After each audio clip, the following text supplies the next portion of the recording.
শাবান মাসে সোমবারের দিনে বাড়াতে চুপি চুপি এই দোয়াটি 111 বার পড়ুন।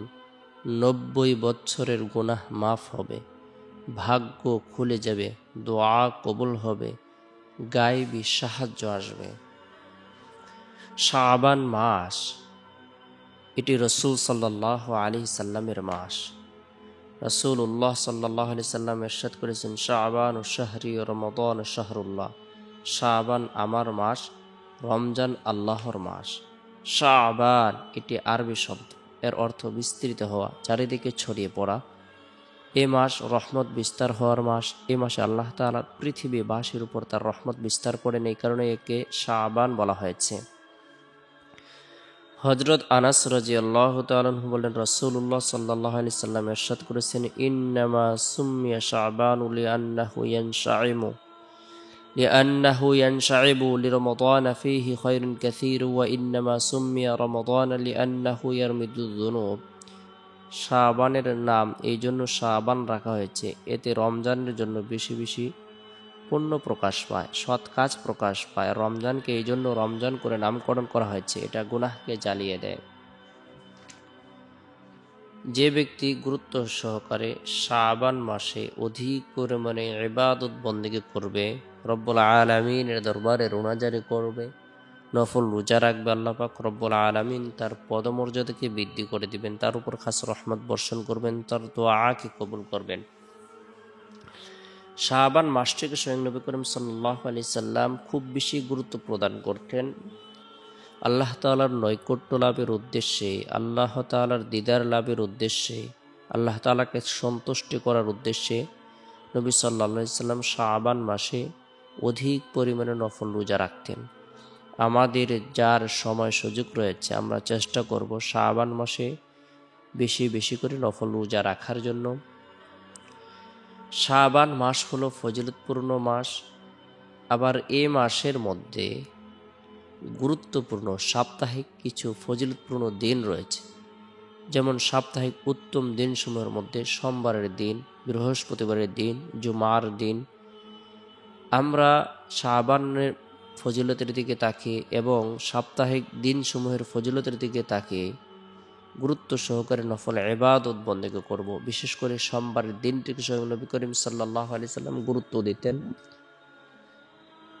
এই দিনে নবী সাল্লাল্লাহু আলাইহি সাল্লাম অধিক পরিমাণে নফল ইবাদত বন্দেগী করাকে পছন্দ করতেন, বিশেষ করে নফল রোজা রাখতেন। আমরা গুরুত্ব সহকারে শাবান মাসের ফজিলত এবং সোমবারের ফজিলতকে সামনে রেখে প্রত্যেকে নফল ইবাদত বন্দেগী করার জন্য চেষ্টা করব, কোরআন তেলাওয়াত করার জন্য, জিকির আজকার করার জন্য, তাসবিহ তাহলিল পাঠ করার জন্য, রব্বুল আলামিনের দরবারে রুনাজারি করার জন্য চেষ্টা করব। বিশেষ করে সোমবারের দিন ফজরের নামাজ সম্পূর্ণ করার পর সূরা হাশরের শেষ 3টে আয়াত তেলাওয়াত করব। আউযু বিল্লাহিস সামিউল আলিম মিনাশ শাইতানির রাজিম।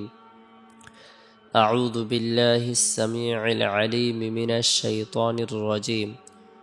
যে ব্যক্তি গুরুত্ব সহকারে এভাবে 3 বার আউযু বিল্লাহিস সামিউল আলিম মিনাশ শাইতানির রাজিম পাঠ করার পরে সূরা হাশরের শেষ 3টি আয়াত তেলাওয়াত করবে, আমল করবে, আল্লাহ পাক রব্বুল আলামিন তার জন্য 70,000 ফেরেশতা নিযুক্ত করে দিবেন। এই 70,000 ফেরেশতা সন্ধ্যা পর্যন্ত তার জন্য মাগফিরাত কামনা করবে। এই দিনে সে যদি ইন্তেকাল করে মারা যায়, আল্লাহ পাক রব্বুল আলামিন তাকে শহীদি মর্যাদা দান করবেন। গুরুত্ব সহকারে আমরা ফজরের নামাজের পর সূরা হাশরের শেষ 3টে আয়াত আমল করার জন্য চেষ্টা করব। এরপরে সোমবারের দিন জোহরের নামাজ সম্পূর্ণ করার পর নিরিবিলি এক পরিবেশের মধ্যে বসে গুরুত্ব সহকারে চুপি চুপি বরকতপূর্ণ এই দোয়াটি আমরা আমল করব। রব্বানা ফাগফির লানা যুনুবানা ওয়া কাফির আন্না সাইয়্যাতিনা ওয়া তাওয়াফানা মাআল আবরার। রব্বানা ফাগফির লানা সোমবারের দিন জোহরের নামাজ সম্পূর্ণ করার পর নিরিবিলি এক পরিবেশের মধ্যে বসে গুরুত্ব সহকারে এই দোয়াটি আমরা 111 বার চুপি চুপি আমল করব। রব্বানা ফাগফির লানা যুনুবানা ওয়া কাফির আন্না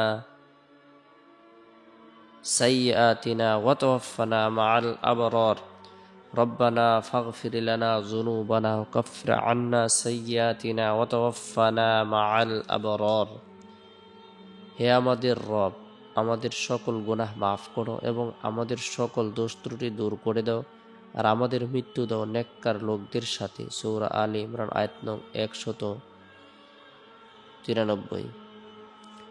গুরুত্ব সহকারে বান্দা যদি গুনাহ মাফের উদ্দেশ্যে বরকতপূর্ণ এই দোয়াটি আমল করে, যদিও তার গুনাহ পাহাড় পরিমাণ হয় না কেন, আল্লাহ তাআলা তওবার বরকতে তার গুনাহকে মাফ করে দেবেন। আল্লাহ পাক রব্বুল আলামিন তার উপর খাস রহমত বর্ষণ করবেন, তার পেরেশানিকে দূর করে দেবেন। বরকতপূর্ণ এই দোয়াটি আমরা আমল করব। এরপরে রব্বুল আলামিনের দরবারে হাত উত্তোলন করে গুনাহ মাফের উদ্দেশ্যে দোয়া করব। আল্লাহ তাআলা যেন জীবনের ছোট বড় সগীরা কবিরা জাহিরি বাতিনি শিরিক বিদাত ইচ্ছায় অনিচ্ছায় গোপনে প্রকাশ্যে হাতের গুনাহ, পায়ের গুনাহ, চক্ষুর গুনাহ, শরীরের অঙ্গ প্রত্যঙ্গের গুনাহগুলোকে মাফ করে দেন। আল্লাহ তাআলা যেন হায়াতের মধ্যে, রিজিকের মধ্যে, ধন দৌলতের মধ্যে, শারীরিক সুস্থতার মধ্যে বরকত দান করেন।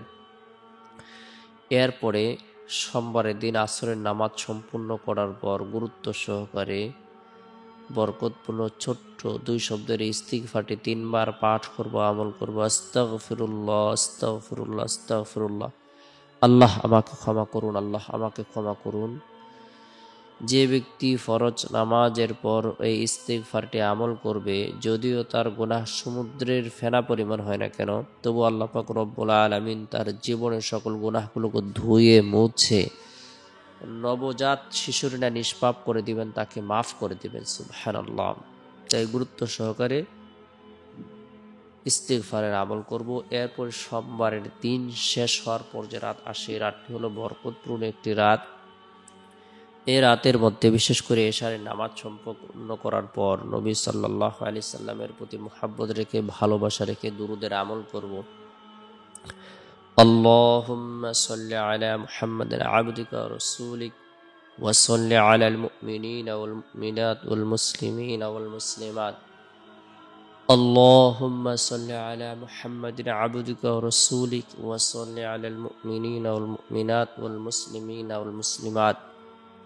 যে ব্যক্তি গুরুত্ব সহকারে প্রত্যেক রাতে এই দুরুদের আমল করবে, আল্লাহ পাক রব্বুল আলামিন তাকে ধনী এবং সুখী বানিয়ে দিবেন, তার মনোবাসনাকে পূরণ করে দিবেন, কঠিন বিপদ আপদ থেকে, বালা মুসিবত থেকে আল্লাহ তাআলা নিরাপত্তা দান করবেন। যে ব্যক্তি অধিক পরিমাণে দুরুদের আমল করবে, আল্লাহ পাক রব্বুল আলামিন